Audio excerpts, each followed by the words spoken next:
True. Nervous. Very, very dreadfully nervous I had been and am. But why will you say that I am mad? The disease had sharpened my senses, not destroyed, not dulled them. Above all was the sense of hearing acute. I heard all things in the heaven and in the earth. I heard many things in hell. Now, how, then, am I mad? Hearken, and observe how healthily, how calmly, I can tell you the whole story. It is impossible to say how first the idea entered my brain, but once conceived, it haunted me day and night. Object there was none. Passion there was none. I loved the old man. He had never wronged me. He had never given me insult. For his gold I had no desire. I think it was his eye. Yes, it was this. He had the eye of a vulture. A pale blue eye with a film over it. Whenever it fell upon me, my blood ran cold, so by degrees, very gradually, I made up my mind to take the life of the old man, and thus rid myself of that eye forever. Now, this is the point. You fancy me mad. Madmen know nothing. But you should have seen me. You should have seen how wisely I proceeded, with what caution, with what foresight, with what dissimulation I went to work. I was never kinder to the old man than during the whole week before I killed him. Every night, about midnight, I turned the latch of his door and opened it, oh, so gently. And then, when I had made an opening sufficient for my head, I put in a dark lantern, all closed, so that no light shone out, and then I thrust in my head. Oh, you would have laughed to see how cunningly I thrust in. I moved it slowly, very, very slowly, so that I might not disturb the old man's sleep. It took me an hour to place my whole head within the opening so far that I could see him lay upon his bed. Ha! Would a madman have so as wise as this? And then, when my head was well in the room, I undid the lantern cautiously. Oh, so cautiously. Cautiously, for the hinges cracked. I undid it just so much that a single thin ray fell upon that vulture's eye the old man possessed. And I did this for 7 long nights. Every night, just at midnight. But I found the eye was always closed, so it was impossible to do the work. For it was not the old man who vexed me, but his evil eye. And every morning when day broke, I went boldly into the chamber and spoke courageously to him, calling him by name in a hearty tone, and inquiring how he had passed the night. So you see he would have been a very profound old man, indeed, to suspect that every night, just at 12, I looked in upon him while he slept. Upon the 8th night I was more than usually cautious in opening the door. A watch's minute hand moved more quickly than did mine.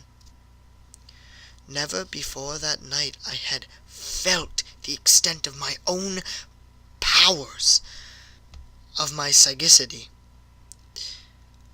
could scarcely contain my feelings of triumph to think there I was, opening the door little by little, and he had not even to dream of my secret deeds or thoughts.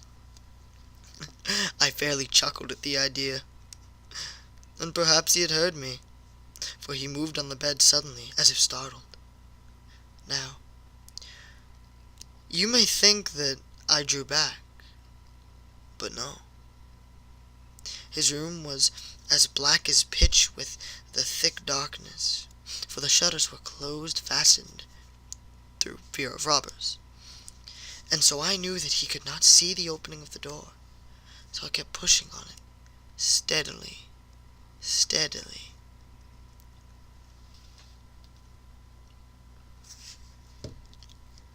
I had my head in,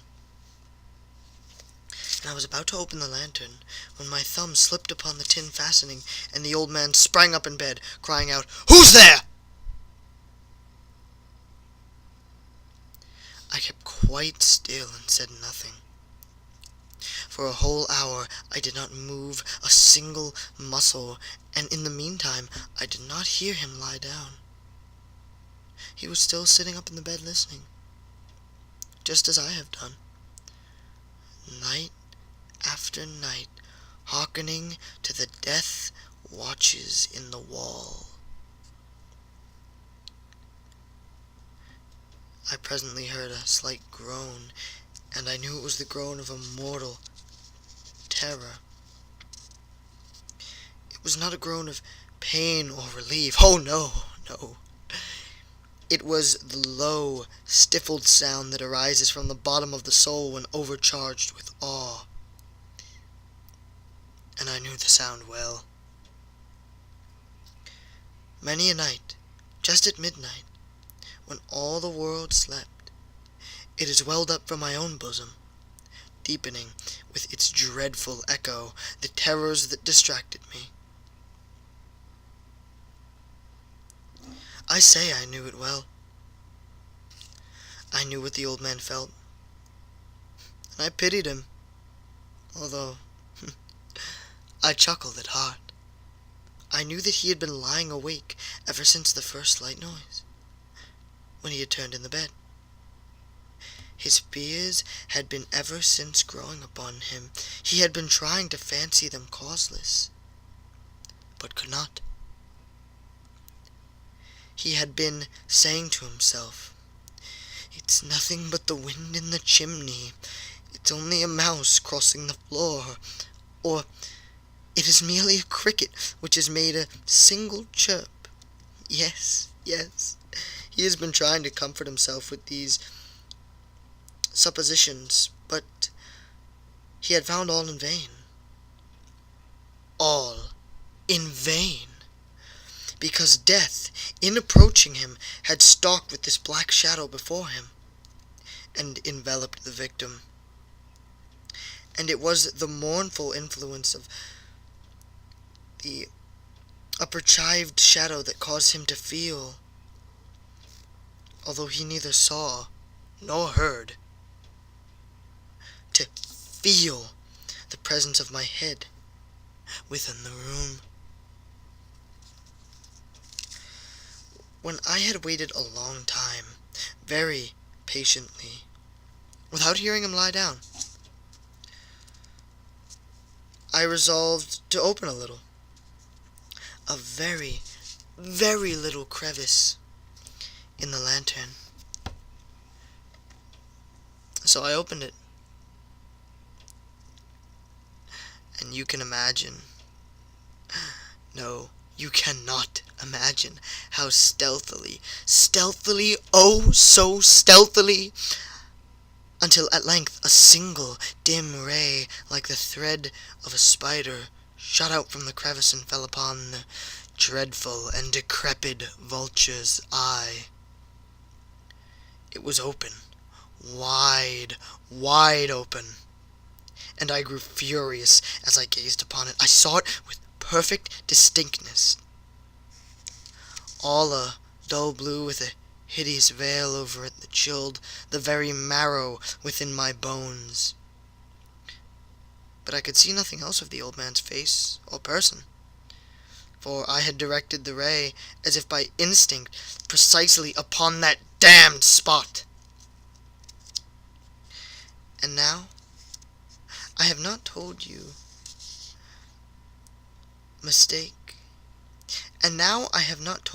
that what you mistake for madness is but over-acuteness of the senses? Now, I say, there came to my ears, a low,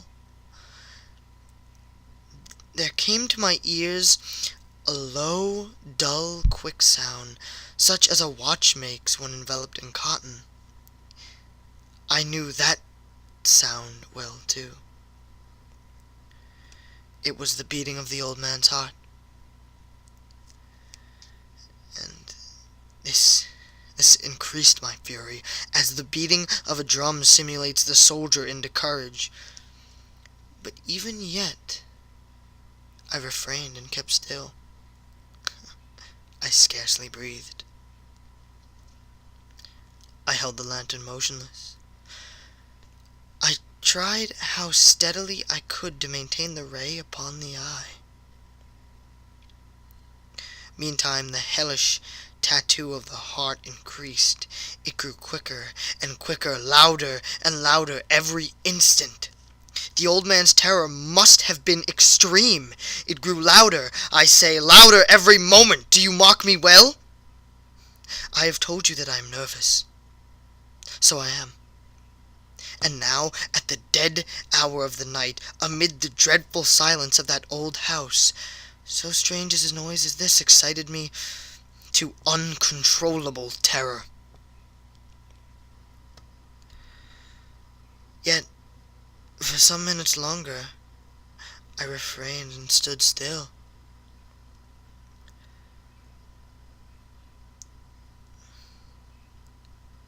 But the beating grew louder, louder. I thought the man's heart must burst. And now, a new anxiety seized me. The sound would be heard by a neighbor. The old man's hour had come. With a loud yell, I threw open the lantern and leaped into the room. He shrieked once. Once only.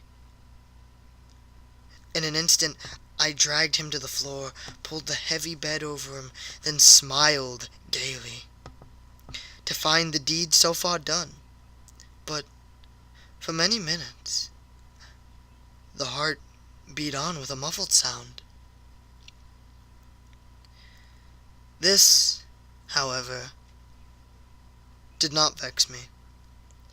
It would not be heard through the wall.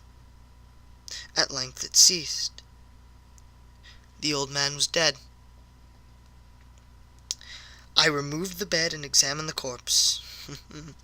Yes, he was stone dead. I placed my hand upon the heart and held it there for many minutes. There was no pulsation. Again, this man was stone dead. That accursed eye would trouble me no more. If you still think me mad, you will think so no longer when I describe the wise precautions I took for the concealment of the body. The night waned, and I worked hastily, but in total and complete silence, mind you. First of all, I dismembered the corpse. I cut off the head, the arms, and the legs. I then took up 3 planks from the flooring of the chamber and disposed all between the scalings. Then I replaced the board so cleverly, so cunningly, that no human eye, not even his, could have detected anything wrong. There was nothing to wash out, no stain of any kind, no blood spot whatever. I'd been far too wary for that. For the old man's tub had caught all of that. Now, when I had made an end of these labors, it was 4 o'clock. Still dark. as midnight. As the bells sounded the hour, there came a knocking at the street door.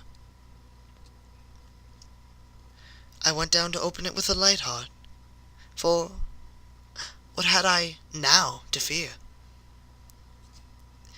There entered three men who introduced themselves with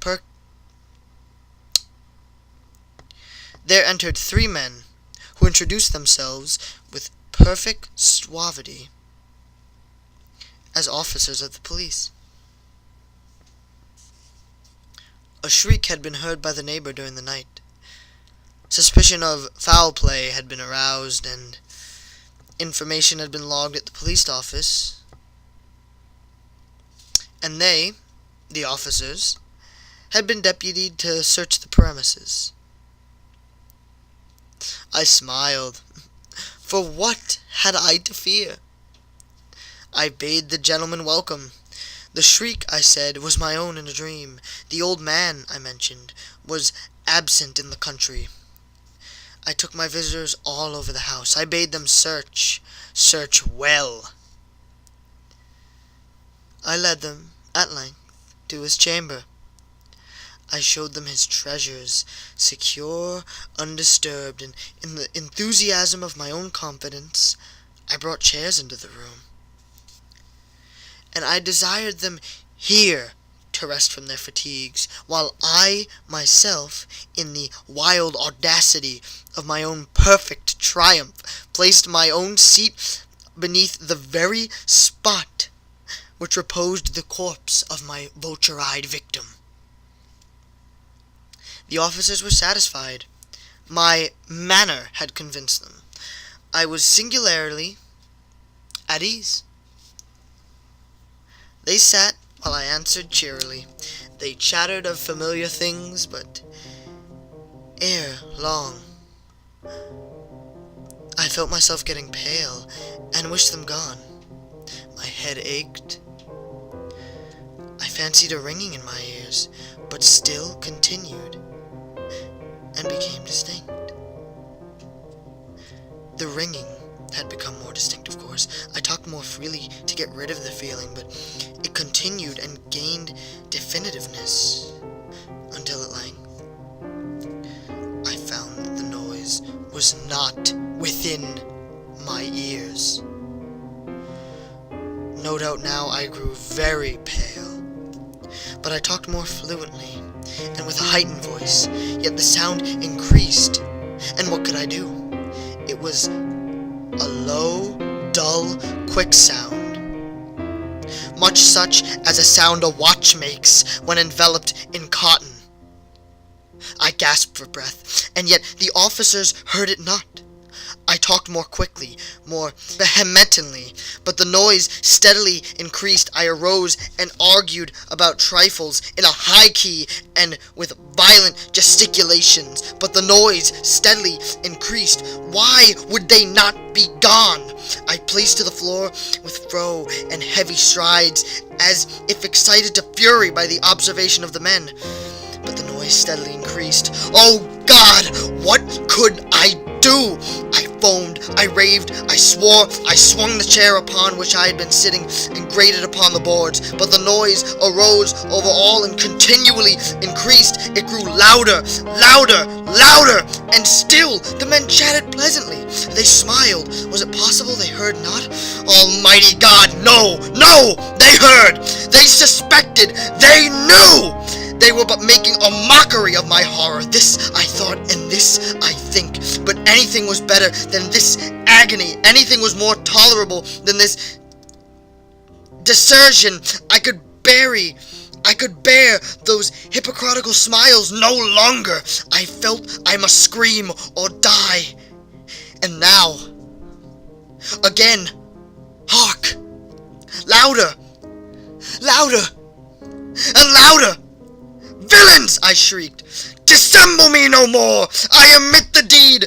Tear up the planks! Here! Here! Here it is the beating of his hideous heart!